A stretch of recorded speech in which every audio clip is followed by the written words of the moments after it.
aqui com mais um interior, em mais espanto, meu amigo Marion.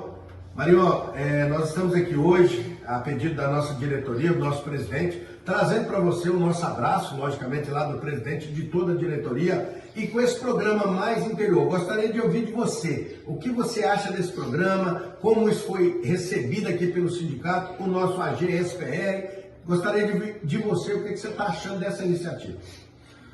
Ô Rogerinho, é claro que é uma iniciativa excelente. Realmente eu acho que esta diretoria, que eu tenho o prazer também de fazer parte dela, né, como vice-presidente, foi muito feliz em colocar esse slogan, né?